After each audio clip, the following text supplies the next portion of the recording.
My wife texted me. I am in New York City with the girls. I extended the trip to 2 weeks. We are having an amazing time. I replied, I hope you and Derek are having a great time. A divorce petition is waiting for you here. I immediately blocked her on everything. Then her panicked parents started calling me. I was sitting at my desk when my phone rang. A text from my wife. She had been in New York City for a week already, supposedly with 3 of her girlfriends from work. The message was cheerful, almost too cheerful. Hey honey, we are having an incredible time here. The girls and I decided to extend the trip for another 2 weeks. You do not mind, right? New York City is simply magical. I miss you. I stared at the screen for a good 30 seconds. Then I replied, I hope you and Derek are really enjoying New York City. The divorce papers will be waiting for you when you get back. I hit send. Then I blocked her. Blocked on all social media, on email, everything. My hands were steady. No shaking, no doubt. I had 3 weeks to prepare for this moment. 3 weeks earlier, I had noticed a charge on our joint credit card, $368 at a boutique hotel downtown. We live 20 minutes from downtown. When I asked her for an explanation, she said it was a work event, a company retreat. Funny coincidence, her company posts everything on their website. No retreat that weekend. Then came the messages. She started putting her phone face down, taking calls in another room, smiling at her screen when she thought I was not looking. Classic signs. No, but I am not the jealous type. I needed proof. So I checked our cell phone account online. I happened to be the primary account holder. I could see all the numbers she had contacted by text or call. One number kept popping up. Late at night, early in the morning, on weekends. I did a reverse lookup. Derek Lawson. He worked in her office in the sales department. I did not confront her, not yet. Instead, I logged into our cloud storage. Her phone synced automatically. Deleted messages are not so deleted when they are stored in the cloud. I spent a whole Saturday reading months of conversations while she was supposedly at the gym. The messages were detailed. Plans to meet up, complaints about me. How I was boring, predictable, how I did not excite her anymore. How Derek made her feel alive. How they had been involved in an inappropriate relationship for 6 months. 6 months. Then came her brilliant idea, a trip to New York City. But here's the thing. She told me it was with Melissa, Jenna, and Haley from her office. I knew Melissa well. We had dinner with her and her husband twice. So I did something simple. I sent a text to Melissa. Just a casual thing. Hey, I hope you girls are having a blast in New York City. Send pictures. Her reply came in 5 minutes. New York City? I am in Florida at my parents' house. What are you talking about? That is when I knew. She was not with the girls. She was with Derek. I called a lawyer that very day. Tuesday afternoon, I was sitting in Marcus Reed's office laying it all out. The credit card statements, the phone records, the cloud backups, everything. This is pretty clear, he said, flipping through the papers. With this evidence, we can move fast. Does she know that you know? Not yet. Good, keep it that way. Let me file the papers. We will have everything ready, and you can serve her when she returns. I paid his retainer. $2,000. That hurt. But I had saved up. I worked as a project coordinator for a construction company, making $64,000 a year. It was not a lot, but I had been careful. I had about $72,000 in a separate account she did not know about, money I had set aside for a down payment on a house someday. That dream was dead now, but at least I had options. The week she left for New York City with the girls, I acted methodically. I changed the password to our Netflix account. Petty, but it would annoy her. I separated our finances, opened a new checking account, and rerouted my direct deposit, removed my name from our apartment lease when it came up for renewal the following month. The landlord was understanding when I explained I was moving out. I even called her parents without telling them everything. Just that we were having serious problems, and I wanted them to hear it from me first. They sounded concerned, but did not press the issue. They would soon enough. By the time she sent that message about extending her trip, I was ready. The papers were filed. A process server was on standby. Her perfect little situation was about to become everyone's business. My phone started ringing 15 minutes after I sent my reply. Her parents. I let it go to voicemail. Then her mom called back again and again. I blocked them too. An hour later, someone knocked on my apartment door. I looked through the peephole. Her dad, Robert Harrison, was standing there looking furious. I opened the door, but did not invite him in. What the hell is going on? He demanded. Your wife is in New York City having a meltdown because you sent her some insane text about a divorce. What are you thinking? I am thinking she is not in New York City with her girlfriends, I said calmly. She is down there with Derek Lawson from her office. They have been involved in an inappropriate relationship for 6 months. His face went white. That is not true. It is true. I have the messages, the hotel receipts, everything. She lied to you. She lied to me, and now she is panicking because she got caught. You cannot throw a marriage away over a misunderstanding. It is not a misunderstanding. It is a choice she made. Multiple times, for half a year. He tried to argue, but I was done. I'm not discussing this with you. The papers are filed. She will be served when she returns. Have a good evening. I shut the door. He stood there for a minute. Then I heard his footsteps walking away. My phone was blowing up now. Messages from her friends, her brother, people I barely knew. Everyone wanted to know what was going on. I ignored all of it. Instead, I poured myself a drink, sat on the couch, turned on a game, and felt something I had not felt in months. Peace. She had made her choice. Now she was going to have to live with it. The next morning, I woke up in silence. No frantic calls, no emergency texts. She must have figured out that I blocked her everywhere. Good. I made coffee and checked my emails. Marcus had sent the draft of the divorce petition. Irreconcilable differences, division of assets. The whole thing. I read it twice, made a few notes, and sent it back. My phone rang, unknown number. I almost did not answer, but something pushed me to pick up. Hello, you absolute coward. It was her, calling from a number I did not recognize. You blocked me? Are you serious right now? Completely serious. I cannot believe you are accusing me of this. I am in New York City with my friends, and you are having a paranoid meltdown. You are in New York City with Derek. Melissa is in Florida. Jenna is at home with her kids. Haley never left town. Do you want me to keep going? Silence. Yeah, I called them. It took me about 10 minutes to confirm you lied about everything, so drop the act. Okay. Her voice changed, becoming softer. Okay. Yes, Derek is here, but it is not what you think. We are just friends. He had a business trip and I tagged along, that is all. Friends do not book hotel rooms together. Friends do not send messages about how the other makes them feel. Friends do not complain about their boring husbands who do not understand them. You read my messages? She sounded horrified. Like I was the one who had done something wrong. Every word. Cloud backup is a beautiful thing. 6 months of proof, the late night calls, the downtown hotel, everything. She started crying.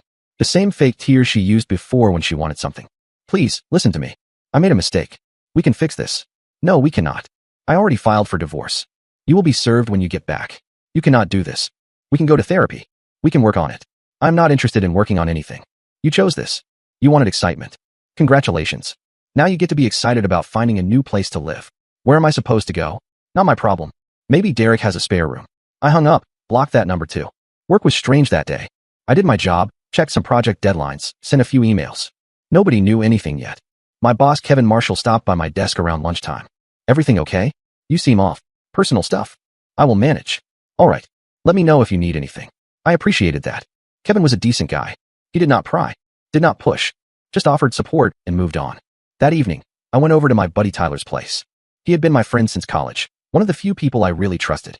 His wife, Hannah, opened the door. Hey, come on in. Tyler is in the garage. I found him working on his truck, hands covered in grease. He looked up when I walked in. What is going on? I am getting a divorce. He put down his wrench. What? I told him everything. The inappropriate relationship, the fake trip to New York City, the messages. He listened without interrupting, which I appreciated. When I finished, he just shook his head. Man, I am sorry. That is rough. It is what it is. Do you need anything? A place to crash? A drink? I am good. I just wanted to tell someone who would not try to talk me out of it. He nodded. You are making the right call. Anyone who does that does not deserve a second chance. Hannah made us dinner. We did not talk about it much after that. Just watched some football and hung out. It felt normal, which was what I needed. By Thursday, the news was spreading. Her coworkers were starting to find out. Someone from her office, a guy named Travis that I had met once at a company party, sent me a message. Hey man, I heard what happened. Just wanted to say, a lot of us had no idea about Derek and your wife. It is messed up. If you need anything, let me know. I thanked him.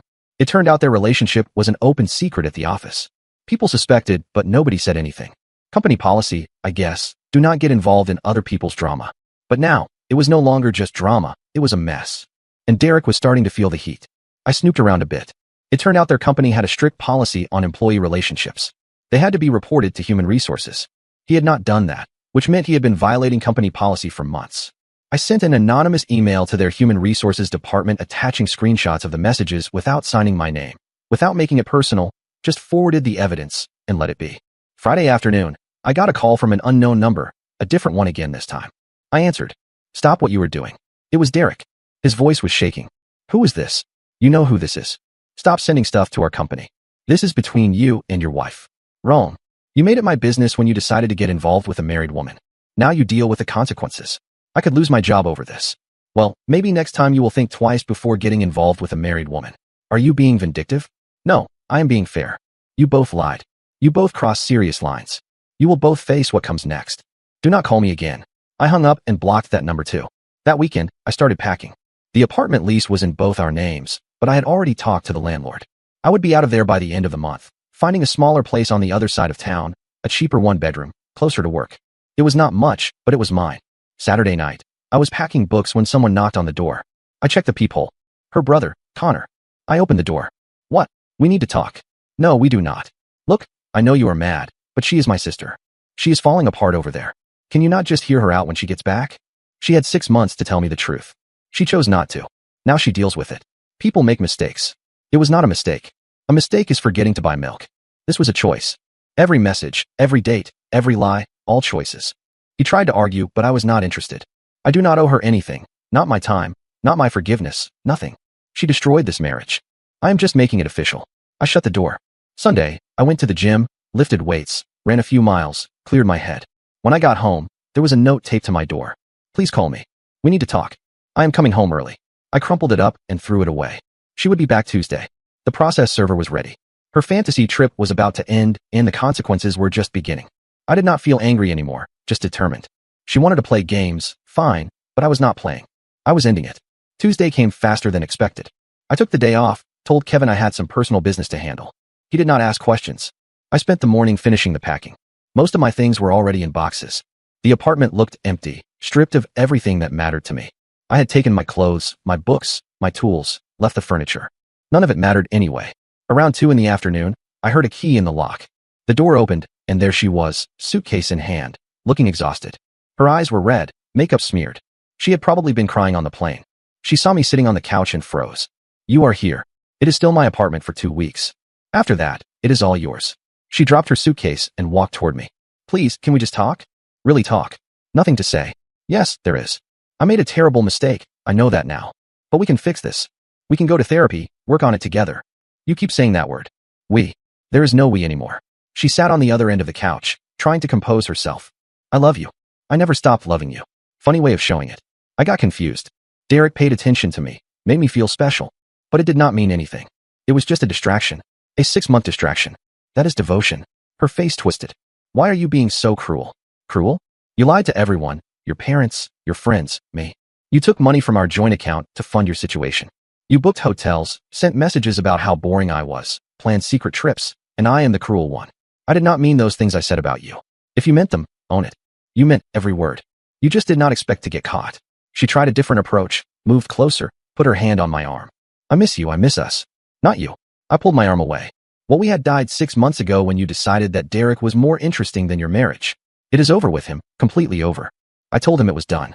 Good for you. It changes nothing. She stood up, frustrated now. So this is it.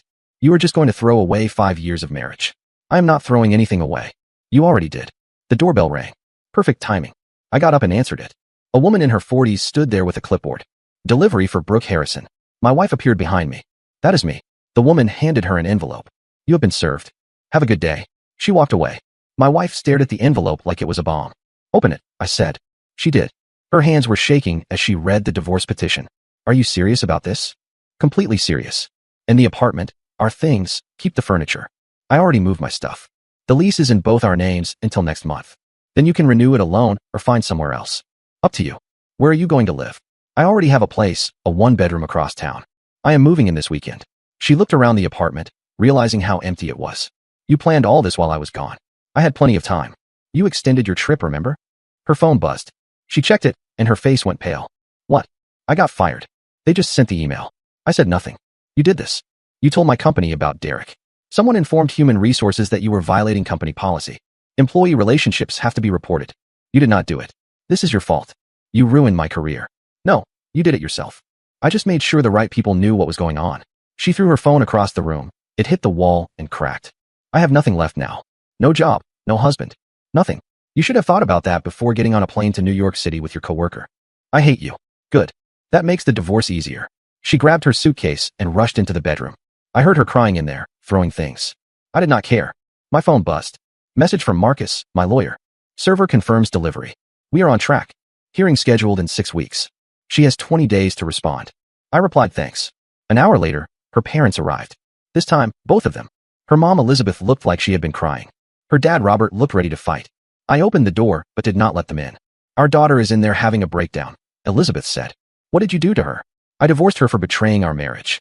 That is what I did. She made a mistake. People make mistakes. For 6 months. It is not a mistake, it is a pattern. Robert stepped forward. You need to be reasonable. Work this out, go to therapy. I am not interested in therapy with someone who lied to my face for half a year. Marriage is about forgiveness. Marriage is also about fidelity. She broke that. We are done. Elizabeth tried a softer approach. Please, think about it. She loves you. She is sorry. Can you not give her another chance? No, why not? Because I do not trust her anymore. I will never trust her again, and I am not going to spend the rest of my life wondering if she is telling the truth or planning her next situation. Robert's face turned red. You are selfish. I am smart.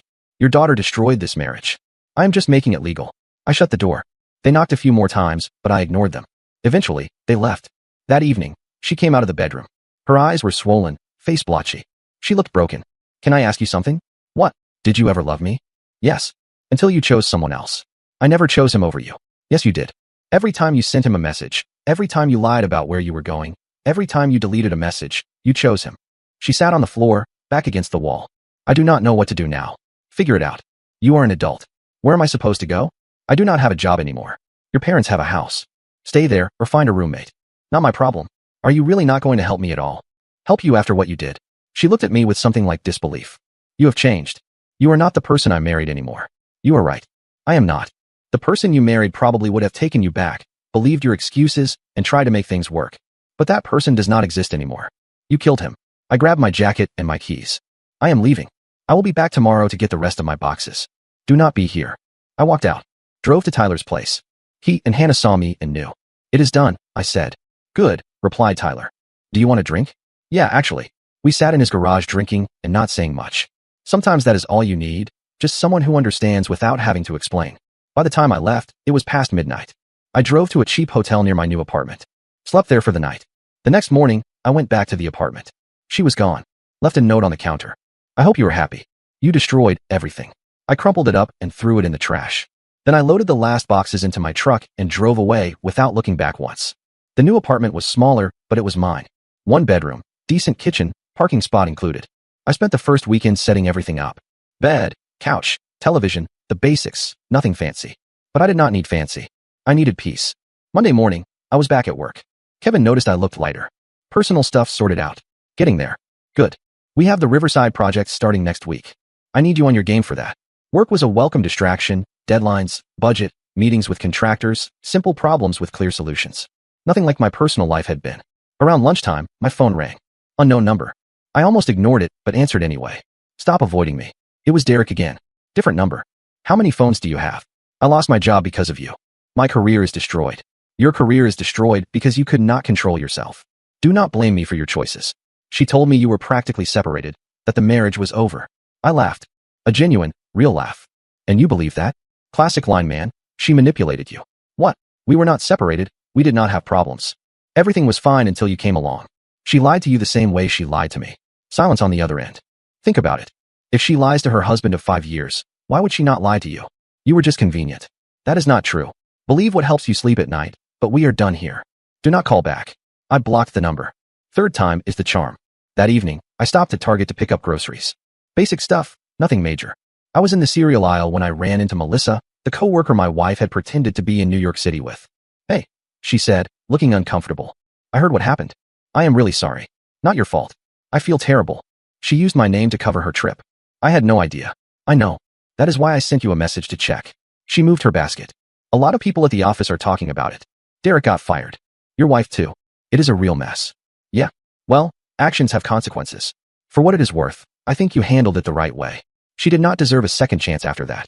I appreciated her saying it. We talked for a few more minutes, then went our separate ways. Wednesday, I got a call from Marcus. She filed her response to the divorce petition. Wants to contest it. On what grounds? She claims that you abandoned the marriage, that you refused therapy. Basically, trying to play the victim. Can she do that? She can try. But with the evidence we have, it will not work. The situation is pretty clear-cut. The judge will not care that you did not want to go to therapy after she betrayed the marriage. Good. Another thing, she is asking for spousal support. I almost dropped my phone. Are you kidding? She claims to have lost her job because of the divorce and needs financial help to get back on her feet. She lost her job because she violated company policy. That has nothing to do with me. I know, we will fight it. Do not worry. But be prepared. She is going to make this difficult. Let her try. That Friday, Tyler invited me to a barbecue at his place. Small thing, just a few friends. I almost said no, but I figured I should get out of the apartment. When I arrived, Hannah pulled me aside. Your ex-wife came to my work yesterday. What? She came to the clinic, asked to speak to me, wanted me to convince you to drop the divorce. What did you tell her? I told her to leave, that she had no business at my workplace. She started crying, said she had made a mistake and that you were not listening to her. I am not listening to her. Good. She is manipulative. I never liked her much, but I kept quiet because you seemed happy. Now I know why I had that feeling. We joined the group. Tyler was grilling burgers. A few buddies of his from work were there. Normal conversation, normal evening. Nobody mentioned the divorce unless I did. Around 9 in the evening, I got a message from an unknown number. Against my better judgment, I opened it. It was her. I know you block me everywhere, but I have to tell you something. I am pregnant. My stomach dropped. I stared at the message for a good minute, then did the math. We had not been intimate for almost 2 months, not since early July. We were now in late September. I replied from a friend's phone. How many weeks? 8 weeks. That would put conception around late July or early August, right when she started pulling away from me, right when the inappropriate relationship was in full swing. I called Marcus immediately. Stepped into the backyard where it was quiet. She just told me she is pregnant. Is it yours? Impossible. We have not been together for 2 months. The timing does not add up. Then, it is probably his. Derek, that is what I think. That complicates things. If she tries to claim it as yours, we will need a paternity test. But that will not happen until the baby is born. Can she use that to delay the divorce? She might try, but pregnancy does not stop divorce proceedings. We keep moving forward. I thanked him and hung up. Back inside, Tyler noticed my face. What happened? She says she is pregnant. His eyes widened. Is it yours? No, the timing does not add up. It must be Derek, man. That is crazy. Yeah. Hannah shook her head. She is going to try to use that baby to manipulate you. Do not fall for it. I will not. But a part of me felt something. Not jealousy, not anger, more like finality. She had moved on so much that she was having someone else's child. There was no going back. Not that I wanted to, but it highlighted just how over we were. Saturday morning, I got another message from her number. We need to talk about the baby. That changes everything. I replied, no, it changes nothing. You are having Derek's child. That is between the two of you. It has nothing to do with me. How do you know it is not yours? Because I know how to count, and because we both know the truth. Stop trying to manipulate me. I am not manipulating you. I am trying to save our marriage. Our marriage ended when you got on that plane to New York City. The baby just confirms that you moved on. Enjoy your new life. I blocked that number too. Sunday, I went for a long drive, needing to clear my head. Ended up by a lake about an hour from the city. Sat on a bench, looking at the water, thinking about everything that had happened. 5 years of marriage, gone, job lost, apartment gone, pregnant wife with another man's child. It should have hurt more than it did. But honestly, I felt free. No more wondering where she was. No more checking my phone waiting for bad news. No more walking on eggshells, worrying about her mood. Just me living my life on my terms. My phone buzzed. Message from Kevin. Heard through the grapevine what you are going through. If you need more time off or anything, let me know. You do a good job, and we support you. I replied thanks. It was strange. People I barely knew were more supportive than my own wife had been. It made me realize how isolated I had become in the marriage, how much I had given up trying to make her happy. That evening, I stopped at a bar near my new place, ordered a drink. Sat at the counter. The bartender, an older guy named Hank, made conversation. You look like you have something on your mind. Getting a divorce. Rough. Could be worse. That is the spirit. My ex-wife took the house, the car, and the dog. I got the debts and a studio apartment. But you know what? Best thing that happened to me. Yeah. Sometimes you do not realize the weight you carry until it is gone. Give it 6 months, you will see. I hoped he was right. By the time I got home, it was late. I crashed on my couch, turned on a random show, and fell asleep. For the first time in months, I did not have a nightmare, did not wake up in a panic, just slept, and it felt like progress. 2 weeks passed. The divorce was moving forward. Marcus said we would have a court date soon, probably in a month. In the meantime, life went on. I heard through mutual friends that she had moved in with her parents. Robert and Elizabeth were not thrilled. Having their adult daughter back home, unemployed and pregnant with someone else's child while she was still married to me, not exactly the life they had imagined for her. Derek had disappeared. Someone told me he had moved to another state, taken a job in Texas or New Mexico, something like that. Fled the mess he had helped create. Typical. Meanwhile, her social circle was falling apart. Jenna stopped talking to her after finding out she had used her name in the New York City lie. Haley did the same. Melissa wanted nothing more to do with her. The people she thought were friends turned out to be co-workers who did not appreciate being lied to. I ran into Jenna in a coffee shop one morning. She saw me and approached. I owe you an apology, she said. Why? I defended her at first, thought maybe you were too harsh. Then I learned she had dragged my name into her lies, used me as cover for her situation. I feel stupid. You did not know anyway. I am sorry. Work was going well. The Riverside project was on time. Kevin had put me in charge of training a new guy, showing him the ropes, normal, productive stuff. It felt good to focus on something that made sense. One evening, I got a Facebook message from her cousin, Vanessa. We had always gotten along well. Hey, just checking in. Heard about everything. Sorry you are going through this. Thanks. I am managing. She is not doing well. The parents worry about her. That is a shame. Do you think there is a chance you two could work things out? No. Zero chance. She is really sorry. She cries every day. She should have thought about that before getting on a plane to New York City with her coworker. Vanessa did not reply after that. The hearing arrived faster than expected. Early November, cold. Tuesday morning, I met Marcus at the courthouse. She was there with her lawyer, a guy in an expensive suit that her parents had probably paid for. We sat in different sections without making eye contact. The judge reviewed the file, asked a few questions. Her lawyer tried to paint me as unreasonable, unwilling to work on the marriage. Marcus quickly shut that down with the evidence. Messages, hotel receipts. Everything. The judge was not impressed. Infidelity is a ground for divorce. I grant the petition. Assets will be divided according to state law. No spousal support awarded. Case closed. Her lawyer tried to object, but the judge was done. The whole thing took maybe 20 minutes. Outside the courtroom, she tried to approach me. Her lawyer stopped her. Do not do that, he said. It is over. She looked at me one last time. I said nothing. Just walked to my truck and drove away. Marcus called me that afternoon. Congratulations, you are officially divorced. Thanks for everything. No problem. You had a solid case, made my job easy. I hung up and sat in my apartment for a while, thinking about what came next. The answer was simple. Whatever I wanted, no more lies, no more drama. Just moving forward. That evening, Tyler and Hannah took me out to celebrate. We went to a steakhouse, ate well, laughed at stupid stuff. Normal life. You look different, Hannah said. Lighter. I feel lighter. Good. You deserve to be happy. I raised my glass to the new beginning. They clinked theirs against mine, and for the first time in a long time, I believed it. 3 months after the divorce, I was settling into a routine. Work was going well. I got a promotion, actually, supervisor position with a decent raise. Kevin said I deserved it. The apartment felt like home. Now, I had bought new furniture, hung some pictures, made it mine. I heard she had the baby, a boy. Derek came back for the birth. Apparently, whether they stayed together, I do not know and do not care. That chapter of my life was closed. One Saturday in February, I was at the supermarket when I saw her. She was in the produce section, looking tired. The baby was in a baby carrier strapped to her chest. She saw me and froze. I nodded, kept walking. Not interested in the conversation, but she followed me to the checkout line. Can we talk just for a minute? I sighed. What do you want? I wanted to say I am sorry. For everything. I destroyed something good and I regret it every day. Okay, is that it? Just okay? What do you want me to say? That I forgive you? I do not. That we can be friends? We cannot. It is over. I know. I just wanted you to know that I realized what I lost. You lost nothing. You threw it away. There is a difference. She looked down at the baby. It is not Derek's, as you know. Derek left when I was 6 months along. Could not handle it. Not my problem. I live with my parents, work part-time at a call center. This is not the life I wanted. Then you should not have crossed those lines. She started crying. A few people in line took a look. I did not care. I am not trying to upset you, I said. But I am not going to comfort you either. You made your choices, now you live with them. I paid for my groceries and walked out. Drove home, unpacked, prepared dinner. Normal Saturday. That evening, Tyler called, wanted a drink. Yeah, actually, yes. We met up at a downtown bar, talked about work, sports, nothing heavy. At one point, he asked if I ever regretted it. Regret what? The divorce. Leaving. Not even once. Best decision of my life. Good. You look happier now than during the whole time you were married. He was right. The weight I had carried for years was gone. I could breathe again.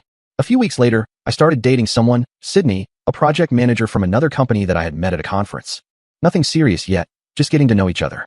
But it felt good, easy, no games, no lies. She asked me about my ex once. I told her the short version. That is hard, but you handled it well. I did what I had to do. Most people would have tried to fix it. Stayed miserable. Not me. Life is too short. Looking back now, I regret nothing. Not marrying her, not trusting her, not even the pain of the divorce. It taught me something valuable. Know your worth, set boundaries. And when someone shows you who they really are, believe them the first time. She wanted excitement. She got consequences. I wanted peace and I found it. End of story. Comment. Hey everyone. After sharing stories like this one, I always come back to the same quiet truth. I believe protecting your self-respect is one of the kindest things you can ever do for yourself. When someone keeps crossing your boundaries, it is okay to step back and choose your own peace instead. I have learned that real healing begins the moment you take full responsibility for your own heart. It is never about being harsh. It is simply about being gentle with the person you see in the mirror every single day. You deserve relationships that lift you up rather than leave you feeling drained. Taking time to reflect on what you truly need can quietly open the door to a much calmer life. I hope you walk away from this feeling gently inspired to set those healthy limits in your own world. Remember that choosing peace is never a loss. It is actually one of the biggest wins you will ever give yourself. And I am right here cheering you on as you build something better and more honest for your future. If you like the stories, don't forget to leave a comment and support the channel by subscribing. See you in the upcoming stories.